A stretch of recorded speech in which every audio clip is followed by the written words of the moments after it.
आप लोगों का बोर्ड का पेपर कैसे चेक किया जाता है? कौन-कौन सी गलतियाँ आप लोग जो करते हैं जिसकी वजह से आप लोगों को पेपर चेकर फ़ेल कर देता है? कौन-कौन सी चीज़ें आप लोगों ने मद्देनज़र रखनी है जिसकी वजह से आप लोगों का पेपर बहुत अच्छा हो सकता है, आप लोग टॉप भी कर सकते हैं? सारी की सारी चीज़ें आप लोगों के साथ आज की इस वीडियो में शेयर करने जा रहा हूँ। अज़ीज़ तलबा, मैंने तकरीबन 9 से 10 साल पढ़ाया और इतने अरसे में मैंने हज़ारों स्टूडेंट्स के पेपर चेक किए और आप लोगों के साथ अपने एक्सपीरियंस से चीज़ें शेयर करने जा रहा हूँ। अभी आप लोगों के सामने ये सारी की सारी चीज़ें रखी जा रही हैं और ये स्टूडेंट्स के पेपर काफ़ी ज़्यादा पड़े हुए हैं और यहाँ पे टॉपर स्टूडेंट्स भी हैं और ऐसे भी स्टूडेंट्स हैं जो बिल्कुल नॉर्मल हैं, जो बड़ी मुश्किल से पास होते हैं। ये आप लोगों के साथ सारी चीज़ें अपने एक्सपीरियंस से शेयर करने जा रहा हूँ। अज़ीज़ तलबा, आप लोग अगर इन चीज़ों को मद्देनज़र रखेंगे, इंशाल्लाह बोर्ड के पेपर में आप लोग कभी भी लाइफ में फेल नहीं हो सकते और ये चीज़ें आप लोगों ने अपने दोस्तों को भी बतानी है और ये चीज़ें आप लोगों ने अपने बहन-भाइयों को भी बतानी है और इस वीडियो को लाज़मी शेयर करना है ताकि कोई भी स्टूडेंट बोर्ड के पेपर में फेल ना हो। और जितने भी एग्जामिनर हैं जो पेपर चेक कर रहे होते हैं,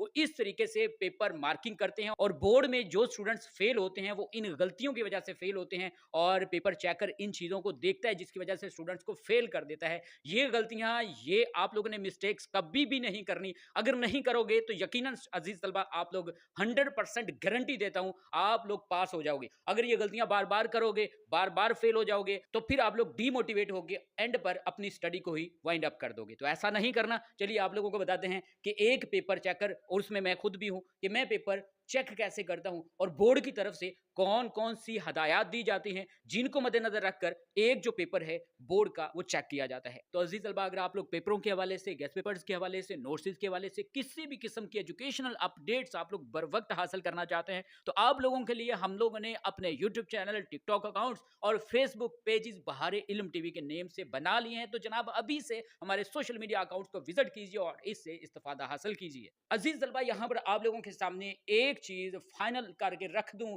कि जो पेपर चेकर होता है ना, उसको एक पेपर आप लोगों का जो चेक करने के लिए जो जितनी कीमत दी जाती है, पैसे दिए जाते हैं, वो होते हैं 50 रुपीज़। 50 रुपीज़ मतलब 50-60 रुपीज़ दिए जाते हैं एक बोर्ड का पेपर चेक करने के लिए और इसमें तकरीबन 8-10 रुपए जो इनकम टैक्स है वो डिडक्ट हो जाते हैं। तकरीबन एक पेपर के 40-45 रुपए एक जो पेपर चेकर है उसको दिए जाते हैं। अब आप लोग खुद ही बताएँ कि एक पेपर चेकर जो पेपर चेक कर रहा होता है रोज़ाना के, अगर वो 100 पेपर भी चेक करे, तो उसको कितना ज़्यादा प्रॉफ़िट मिलेगा। और एक ऐसा बंदा कि जो सिर्फ़ और सिर्फ़ 30 पेपर एक दिन में चेक कर रहा है, तो भई कौन-सा बंदा प्रॉफ़िट में है? ये या ये वाला? ज़ाहिर-सी बात है, जिसने 100 पेपर चेक किए हैं वो प्रॉफ़िट में है और जिसने सिर्फ़ 30 पेपर चेक किए हैं वो प्रॉफ़िट में नहीं है। उसकी तो एक दिहाड़ी पूरी बनी भी नहीं है। अब पेपर चेकर क्या करते हैं, वो कोशिश कर रहे होते हैं कि ज़्यादा से ज़्यादा पेपर वो चेक करें। अब जितने ज़्यादा वो पेपर चेक करेंगे, उतना ज़्यादा उनका खर्चा बन जाएगा। तो जनाब, अगर 40 रुपए एक पेपर के बन रहे हैं और 100 पेपर एक दिन में अगर वो एक बंदा एक पेपर चेक करता है, तो 4000 रुपए की उसकी दिहाड़ी लग गई और अगर वो सिर्फ़ 30 पेपर चेक करता है, तो उसकी तो भई बड़ी मुश्किल से 900 हज़ार रुपए की दिहाड़ी लगेगी। तो ऐसे लोग क्या करते हैं, पेपर जल्दी-जल्दी चेक करते हैं। अब होता ये है कि जिन स्टूडेंट्स के पेपर ऐसे टीचर के सामने चले जाते हैं जो सिर्फ पैसा छाप रहे होते हैं, सिर्फ ऐसे टिक्के लगा रहे होते हैं, ठीक है, अन्नेवा जिसको कहते हैं, पेपर चेक कर रहे होते हैं। हमारा भी ऐसा होता है कि कभी हमारा मूड सही ना हो तो हम लोग क्या कर रहे होते हैं कि हम लोग ऐसे टिक्के हैं, ऐसे ही बस पेपर पढ़ा भी नहीं है, ठीक है, इधर वो मतलब क्वेश्चन पेपर पड़ा हुआ है और इधर हम लोगों ने ऐसे टिक्के लगाई और अगर देखते हैं बच्चे ने राइटिंग बच्चे की खूबसूरत है, इसने सही लिखा है, पहले एक दो हम लोग क्वेश्चन पढ़ते हैं, उसके बाद हम लोग भी ऐसे धड़ाधड़, ठीक है। अब एक ऐसा बंदा, एक ऐसा पेपर चेकर जिसके सामने एक ऐसे बच्चे का पेपर आ जाता है और उस पेपर चेकर का मूड भी परफेक्ट है, अच्छा है, खुश है और जनाब गप्पें लग रही हैं और इधर से ऐसे टिक्के लग रही हैं। बाज़ औक़ात ऐसे होता है कि जो टीचर है ना, उसके स्टूडेंट्स पेपर चेक कर रहे होते हैं।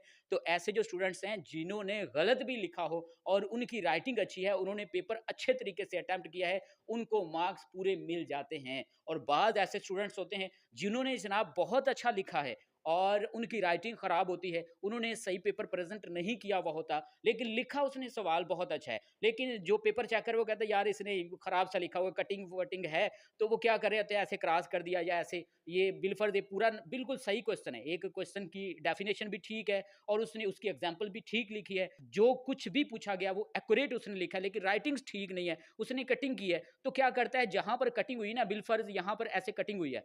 अब जो पेपर चेकर है वो यहाँ पर जो कटिंग हुई है इसके उसके ऊपर दायरा लगा देता है और 2 नंबर का एक शॉर्ट क्वेश्चन है तो वो क्या करता है 1 नंबर दे देता है। तो ऐसा आप लोगों ने कभी भी नहीं करना। अपने पेपर की प्रेजेंटेशन आप लोगों की बहुत अच्छी होनी चाहिए।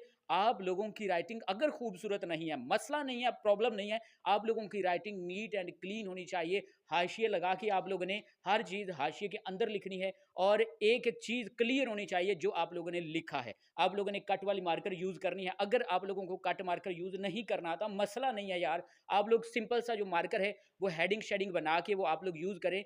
आप लोगों की जो चीज़ आप लोगों ने लिखी है वो समझ आनी चाहिए। तो फिर जो एग्ज़ामिनर है उसको पता होगा भई ये बच्चा जो है इसने क्वेश्चन ठीक अटेम्प्ट किया है, वो आप लोगों को वो टिक कर देगा आप लोगों का जो क्वेश्चन है। तो पहली गलती आप लोगों ने नहीं करनी वो ये है कि आप लोगों की राइटिंग नीट एंड क्लीन होनी चाहिए। इसके बाद दूसरी गलती जो आप लोगों ने नहीं करनी, आप लोगों का कोई भी सवाल है जो आप लोगों को नहीं आता, उसको नहीं छोड़ना।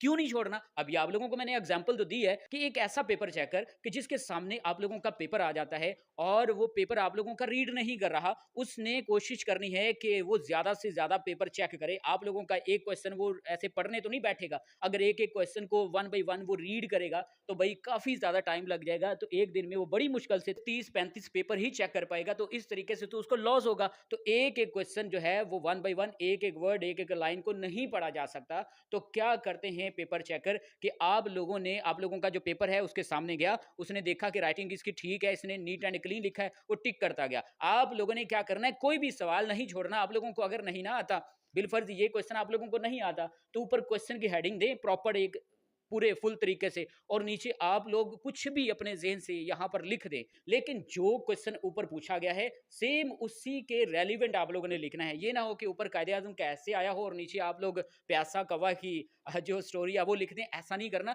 मिलता-जुलता अपने पास से आप लोगों ने इंग्लिश मार-मुर के वो लिख देनी है और ताकि पता लगे कि आप लोगों ने कुछ ना कुछ लिखा है और जो पेपर चेकर है, उसके सामने अगर आप लोगों का ऐसे आएगा, वो टिक कर देगा। कम अज़ कम आप लोगों का अगर 10 नंबर का ऐसे है, वो कम अज़ कम 3-4 नंबर तो लाज़मी आप लोगों को दे देगा। अगर एक ऐसे पेपर चेकर के सामने आप लोगों का पेपर चला जाता है, जो जनाब सिर्फ़ पैसा छापने के लिए आया है और वो स्टूडेंट्स के क्वेश्चन को रीड नहीं कर रहा और ऐसा जो पेपर चेकर है, दुआ करें आप लोगों के लिए भी आ जाए और ऐसे जो पेपर चेकर हैं, ये तो मौजें करवा देते हैं स्टूडेंट्स की। अच्छा, नेक्स्ट जो गलती आप लोगों ने जो नहीं करनी, वो अब आप लोग सुन लें। बड़ी फ़नी चीज़ है जो अभी आप लोगों के साथ शेयर करने जा रहा हूँ। अब देखें, हम लोग भी पेपर चेक कर रहे होते हैं और स्टूडेंट्स क्या करते हैं, एंड पे ना या तो एक दुआ लिख देते हैं पेपर चेकर के लिए या कह देते हैं अल्लाह ताला आपकी माँ को हज करवाए, मेरे नंबर पूरे लिख देना, या मैं बीमार थी या बीमार था, अल्लाह का वास्ता है मुझे पूरे नंबर दे देना। या स्टूडेंट्स ने तावीज़ बनाए होते हैं पेपर के ऊपर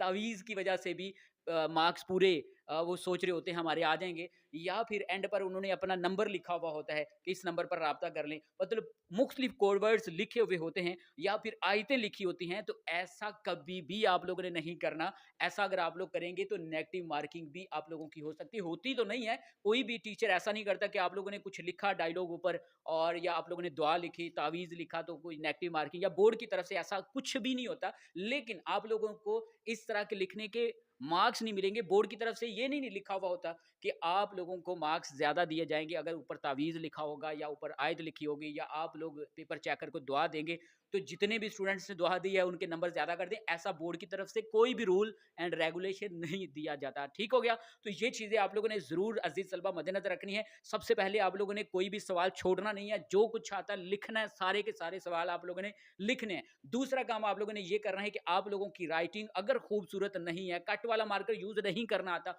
मसला नहीं है, नीट एंड क्लीन लिखना है, वर्ड्स खुले-खुले करके लिखने हैं। एक लाइन में आप लोगों के 5-6 वर्ड्स होने चाहिए। ये नहीं है कि आप लोग जनाब यहाँ पे मिक्सर बना दें। यहाँ पर एक वर्ड के ऊपर आप लोग चढ़ा-चढ़ा के दूसरे वर्ड ऐसे लिखते जाएँ, ऐसा नहीं करना। ठीक है? आप लोगों ने खुले-खुले वर्ड करके लिखने हैं और एक लाइन में 5-6 वर्ड्स होने चाहिए और लाइन नहीं छोड़नी आप लोगों ने। ये ना हो कि आप लोग इस लाइन पे ये लिखे और नेक्स्ट इस लाइन को छोड़ दें, नेक्स्ट इस लाइन पे, लाइनें भी नहीं आप लोगों ने छोड़नी।